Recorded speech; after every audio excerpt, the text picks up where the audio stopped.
Welcome to the market money magnet guys. आज यहाँ इस वीडियो में हम बात करने वाले हैं वोडाफोन आइडिया की अपडेट के बारे में। वोडाफोन आइडिया में हमें एक बड़ी अपडेट देखने को मिल रही है और ये अपडेट देखने से पहले मैं आप लोगों को डेफिनेटली बोलना चाहूँगी, यहाँ पे मैं कोई भी बाय या सेल का रिकमेंडेशन नहीं दे रही हूँ। ये वीडियो सिर्फ एजुकेशनल पर्पस के लिए है। तो चलिए सबसे पहले तो हम देख लेते हैं कि वोडाफोन आइडिया में जो नई अपडेट है वो किसके बारे में है। ये जानने के लिए हमने बीएससी इंडिया की ऑफिशियल वेबसाइट पर से ये पीडीएफ डाउनलोड किया है, आप भी वहां से जाकर कर सकते हैं। इस पीडीएफ में आप देख सकते हैं वोडाफोन आइडिया लिमिटेड की तरफ से ये अपलोड किया गया है और इस पीडीएफ में आप पढ़ सकते हो खुद भी। यहाँ पे कन्वर्जन होने वाला है, वो भी 36,950 करोड़ के शेयर्स का, जो कि ड्यू है इक्विटी, और इस इक्विटी का कन्वर्जन करने जा रही है गवर्नमेंट वोडाफोन आइडिया में के शेयर्स के साथ। यानी गवर्नमेंट का जो ड्यू वोडाफोन आइडिया पर है 36,950 करोड़ का, उसके बदले गवर्नमेंट वोडाफोन आइडिया का स्टेक खरीद रही है, शेयर खरीद रही है। यानी करंटली हम देखें तो 23% के आसपास स्टेक गवर्नमेंट का हमें वोडाफोन आइडिया में देखने को मिलता है। वही स्टेक 49% का हो जाएगा आफ्टर दिस कन्वर्जन। अब ये फर्स्ट टाइम कन्वर्जन हो रहा है क्या? तो नहीं, ये इसके पहले भी हुआ है, ये हम जानते ही है। और उसके बाद एक थोड़ी स्टेबिलिटी हमें वोडाफोन आइडिया में ज़रूर देखने को मिली थी और स्टॉक ने एक अच्छी, हम बोल सकते हैं, मूव लिया था अपवर्ड साइड में। लेकिन फिर मार्केट क्रैश के साथ साथ आज हमें वोडाफोन आइडिया में भी करीब क्रैश देखने को मिल रहा है। करीबन 6 रुपीज़ के आसपास ये स्टॉक हमें देखने को मिलता है। अब यहाँ पे अगर हम देखें शेयर होल्डिंग पैटर्न में, आप देख सकते हैं यहाँ पे आपको देखने को मिलेगा कि जो गवर्नमेंट का स्टेक है ये करीबन 23% के आसपास, 22.63% है। यानी अभी ये बढ़कर 49% स्टेक हो जाएगा आफ्टर दिस कन्वर्जन।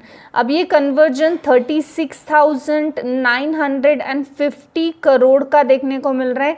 यानी कितने इक्विटी का कन्वर्जन होगा, अगर इसका एक अंदाज़ा बताया जाए तो 3,695 करोड़ इक्विटी शेयर्स का कन्वर्जन होगा, और जिनका फेस वैल्यू 10 का, ये हम जानते ही है वोडाफोन आइडिया का फेस वैल्यू आज भी 10 का है। यानी 3,695 करोड़ शेयर्स का कन्वर्जन होगा। आने वाले समय में जो है आपको गवर्नमेंट का स्टेक जो है यहाँ 49% देखने को मिलने वाला है, जो वोडाफोन आइडिया है इसमें। अब यहाँ पे इम्पॉर्टेंट हमें ये देखना है, क्या हमें वोडाफोन आइडिया को बाय करना चाहिए जस्ट बिकॉज कि गवर्नमेंट इसमें अपना स्टेक बढ़ा रही है। तो एक तो हम जानते हैं टेलीकॉम सेक्टर में बहुत पुअर नाम है वोडाफोन आइडिया का। इसका जो कॉम्पिटिटर है भारती एयरटेल, और भारती एयरटेल का परफॉर्मेंस इससे डेफिनेटली बहुत ही अच्छा देखने को मिलता है। अगर हम देखें तो मार्केट कैप इसका सिर्फ 48,547 करोड़ का देखने को मिलता है। स्टॉक भी अवेलेबल नहीं, ROCE माइनस में है, ROE अवेलेबल नहीं है, अर्निंग पर शेयर भी माइनस में देखने को मिलता है।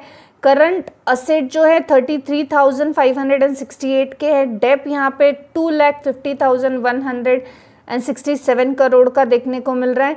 इन्वेंट्री 0.60 करोड़ की है। पेट्रोस की स्कोर एकदम ही पासिंग लाइन पर देखने को हमें यहाँ पे मिलता है। फेस वैल्यू 10 का है।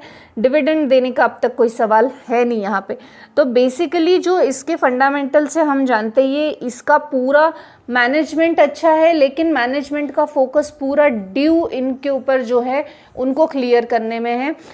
लिस्टेड कंपनियों में 2 कंपनियाँ हैं, भारती एयरटेल और वोडाफोन आइडिया। तो भारती एयरटेल डेफिनेटली बहुत बढ़िया कर रहा है, लेकिन अगर इसका कन्वर्जन गवर्नमेंट का हो जाता है, यहाँ पे इनकी इक्विटी का कन्वर्जन हो जाता है, डेप का कन्वर्जन इक्विटी में हो जाता है, तो एक रिलैक्स डेफिनेटली यहाँ पे वोडाफोन आइडिया को देखने को मिल सकता है।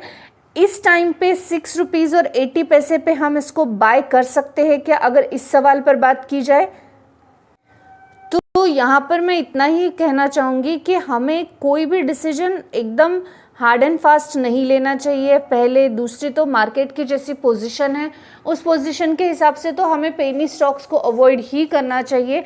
लेकिन अगर हम इस तरह से सोचे कि अब जितने पैसे हम 100-200 रुपीज़ और इट मे बी 500 रुपीज़ जितने के हम एक मूवी देखने में या एक आधी कॉफ़ी पीने में हम वेस्ट कर देते हैं, इतना एक छोटा अमाउंट अगर हम किसी ऐसे स्टॉक में लगाए तो डेफिनेटली आने वाले समय में वो स्टॉक हमें थोड़े बहुत अच्छे रिटर्न बना के दे सकता है। क्योंकि अगर वोडाफोन आइडिया के इक्विटी का कन्वर्जन हो जाता है तो डेफिनेटली वहाँ पे थोड़ा बहुत बूम आने के चांसेस है। इवन कल जब मार्केट खुलेगा तब भी आप देखेंगे कि ये जो 36,950 करोड़ की जो ड्यू की इक्विटी का कन्वर्जन यानी करीबन 3,695 करोड़ के इक्विटी शेयर्स का कन्वर्जन होगा और जिसकी फेस वैल्यू 10 है वो भी आने वाले 30 डेज में, ये कल के कल नहीं होगा, ये डिक्लेरेशन के बाद आने वाले 30 दिनों में ये हो सकता है।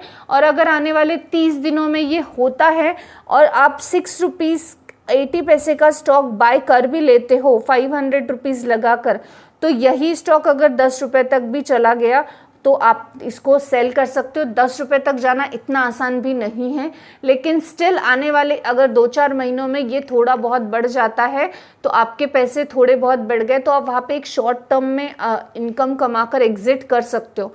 लॉन्ग टर्म के लिए हम इससे बहुत एक्सपेक्टेशन अभी नहीं रख सकते क्योंकि इसकी जो बैलेंस शीट है ये पूरी तरह से हमें माइनस में देखने को मिल रही है और डेफिनेटली इसको भारती एयरटेल के साथ कंपटीशन करने में और अपना नाम स्टैब्लिश करने में या अपना एक पॉजिटिव एटमॉस्फेयर तैयार करने में वक्त लगेगा। लेकिन एक इतने पैसे जितने कि हम उसको वेस्ट समझ के ही सही पड़े 1,000 रुपये इसमें डालकर छोड़ सकते हैं। रिस्क लिए बिना शेयर मार्केट में कोई भी इन्वेस्टर डेफिनेटली अच्छे टर्म्स नहीं कमाता, अच्छे लॉन्ग टर्म में इनकम नहीं कमाता है, लेकिन रिस्क भी उतना ही लेना है। ऐसे नहीं कि आप चले अपनी एफडी को तोड़ देंगे फिर आप 1% 2% का स्टेक अपना जो है वो ले लेंगे, ऐसे स्टुपिडिटी नहीं करनी होती है। ऐसे लॉन्ग टर्म के लिए अगर आपको ज़्यादा पैसे लगाने हैं तो बहुत अच्छे अच्छे स्टॉक्स हैं जो कि आपको लॉन्ग टर्म में भी बढ़िया रिटर्न देंगे। इतने रिस्क भरे हुए स्टॉक में वोडाफोन आइडिया यानी एक बहुत ज़्यादा रिस्की स्टॉक है। इसमें आपको बड़ा स्टेक लेके या उधारी कर कर या एफडीज तोड़कर या सेविंग्स तोड़कर बिल्कुल भी पैसे इन्वेस्ट नहीं करने होते हैं। ऐसे स्टॉक्स में छोटा सा अमाउंट लगा के आप छोड़ सकते हो ताकि अगर लग जाए तो लाख की, नहीं तो उतना अमाउंट तो हम कॉफ़ी डे में ही जाके स्पेंड कर देते हैं। ये सोच के आप एक छोटा सा अमाउंट इसमें लगा सकते हो। इक्विटी के कन्वर्जन के बाद डेफिनेटली गवर्नमेंट का पूरी तरह से 49-50% का स्टेक अगर गवर्नमेंट का हो रहा है तो ये गवर्नमेंट स्टॉक हमें देखने को मिलेगा आने वाले समय में। और गवर्नमेंट स्टॉक है तो हम डेफिनेटली इतना तो सोच ही सकते कि पूरा पैसा ज़ीरो तो नहीं होगा, कैसे ना कैसे उस चीज़ की रिकवरी हमें करके मिलने के चांसेस है। लेकिन फिर भी उतना ही अमाउंट लगाइएगा जितना अमाउंट आप एक कॉफ़ी कैफ़े डे में जाकर स्पेंड कर सकते हो। I hope this information is informative for you. Thanks for watching.